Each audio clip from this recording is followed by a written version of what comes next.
जय श्री कृष्णा। सबको मेरा राधे राधे।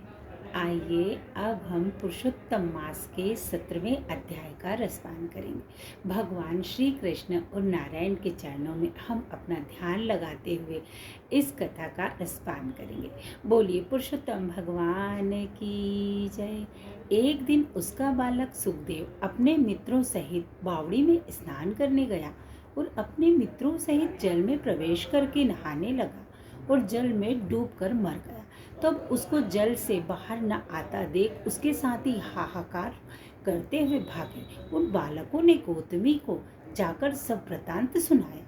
उन बालकों की यह अप्रिय वाणी सुनकर वह पृथ्वी पर गिर पड़ी। इतने में सुदेव भी वन से आ गया और बालक का मरण सुन कटे वृक्ष की तरह पृथ्वी पर गिर पड़ा। फिर दोनों पति पत्नी उठकर बावड़ी पर गए। वहां मरे हुए पुत्र को आलिंगन कर शरीर को गोद में ले लिया।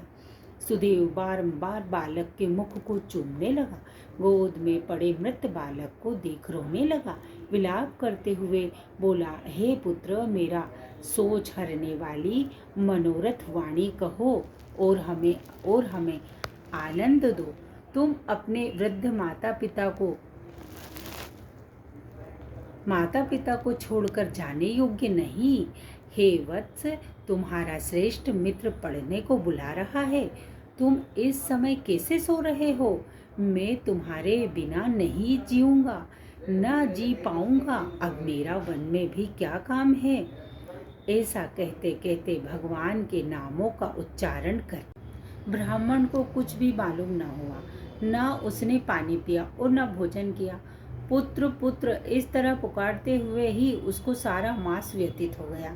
वह मास श्री कृष्ण का प्रिय पुरुषोत्तम मास था। सो अनजाने में ही उस ब्राह्मण से पुरुषोत्तम मास की सेवा हो गई।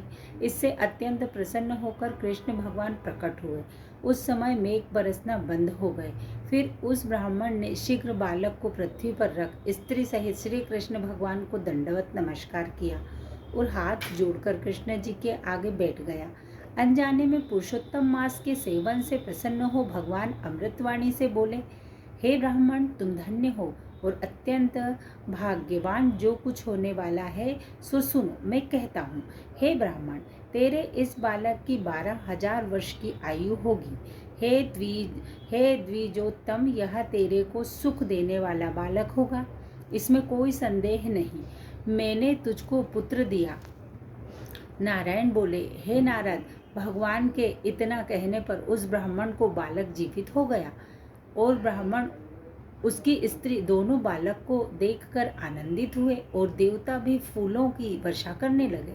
सुखदेव जी ने दोनों माता पिता तथा हरि को प्रणाम किया और गरुड़ भी पुत्र सहित ब्राह्मणों को देख अत्यंत प्रसन्न हुए।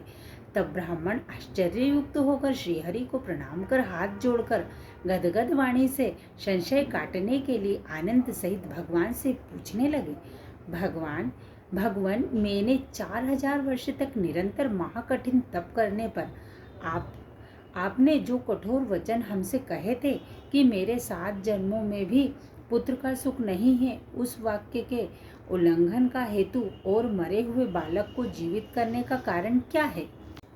पुरुषोत्तम मास का 17वां अध्याय समाप्त। बोलिए पुरुषोत्तम भगवान की जय।